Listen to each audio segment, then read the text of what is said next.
The sons of God, why can this not be referring to believers and unbelievers? And that's kind of a common theory taught by some. And I explained that I don't believe at all that the sons of God in Genesis 6 had anything to do with human beings. I believe those were angels. We went over Job chapter 1 and Job chapter 2 as well.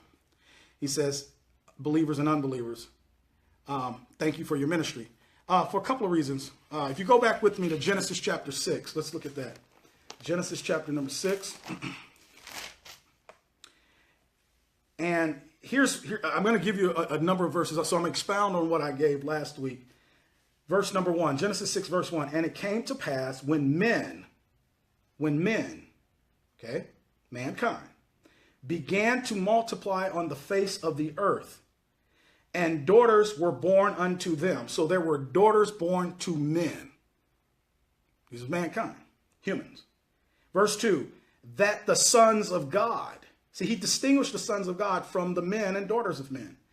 That the sons of God saw the daughters of men. These are daughters of men. That they were fair, and they took them wives of all which they chose. Now, for time's sake, go down to verse 4. I want to show you, if these, let's for sake of argument, if these sons of God are regular human beings, okay, let me show you verse 4. There were giants in the earth in those days, and also after that. Now, where did these giants come from? Verse number 4. When the sons of God came in unto the daughters of men, and they bare children to them, the same became mighty men which were of old, men of renown.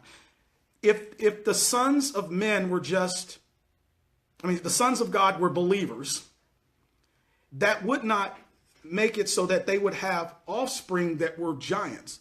The offspring of this union of the daughters of men and the sons of God produced giants. That's some type of angelic hybrid. Okay, there were giants. If unbelievers and believers who were human procreated, they would not produce giants. So these sons of men were angels and they produced giants. That's one key. But also, go with me to Psalm chapter 33. The Bible uses the term sons of men to describe human beings. The Bible uses sons of God, in particular in the Old Testament, to describe angels, okay, direct creations of God. Here, I'll show you what I mean. Get Psalm chapter 33. Psalm chapter 33. And I'm just going to go through a few verses to show you why I believe not only were those sons of God back there who produced giants, by the way, not just believers. They weren't human anyway. They were angels. Because they produce giants, but also the Bible uses the term sons of men to describe human beings. It never uses sons of God to describe these human beings in the Old Testament. Okay. All right. Let me show you this. Look at Psalm 33, verse 13. The Lord looketh from heaven. He beholdeth all the sons of men. So as the Lord looks down on the earth, he beholdeth all the sons of men. So those aren't just unbelievers, there's all man. So you can see from God's viewpoint, as he looks down from heaven, he looks on the earth, he sees the sons of men. Let's keep going. Go with me to Proverbs chapter 8. So go over to Proverbs. Proverbs chapter 8. A couple more verses. Proverbs 8, look at verse 4. Unto you, O men. Now let me stop right there. Unto you, O men. So he says, all men, you mankind. Unto you, O men, I call, and my voice is to the sons of man. You see that? So you can see that unto you, O men, humanity, I call, and my voice unto the sons of men. As you can see, God in the Old Testament particularly uses sons of man to describe humans. He uses sons of God to describe angels. But let me show you a couple more. Look at Proverbs 8, verse 31. Rejoicing in the habitable part of his earth, and my delights were with the sons of men. Who are the ones who inhabit the earth? In that verse, it's the sons of men. That's what the Bible uses to describe mankind and their offspring. When the Bible in the Old Testament uses sons of God, that's talking about the angels. Genesis 6, Job 1, Job 2. Okay. I just want you to see the dynamic there, the dichotomy, sons of God, sons of men. A couple more. Look at Daniel chapter 10. Daniel chapter 10. Daniel chapter 10. Just wanted to give you a little bit more from last week. Daniel chapter 10, look at verse 16.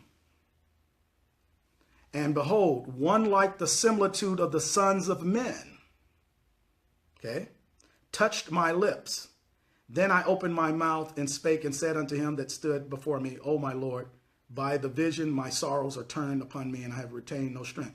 Here's an angel that comes, and when he presents himself to Daniel, it's in the form or the similitude, as he says, of the sons of men. He looks like a man, okay? Just like the angels who were there at the tomb. Hebrews says, don't forget to entertain strangers. Hebrews 13, I believe. Don't forget to entertain strangers, for some have entertained angels. So there are times when angels, as they deal with humanity in communicating God's word, they appear in the similitude of man, but they're not man, they're angels. But they're called sons of God to distinguish them from mankind. Okay, a couple more. Look at Daniel. Yeah, Daniel chapter 3, verse 25. Let's go back. Daniel 3:25. This is when the three Hebrew boys are cast into the fiery furnace. Notice what Nebuchadnezzar sees. Verse 25.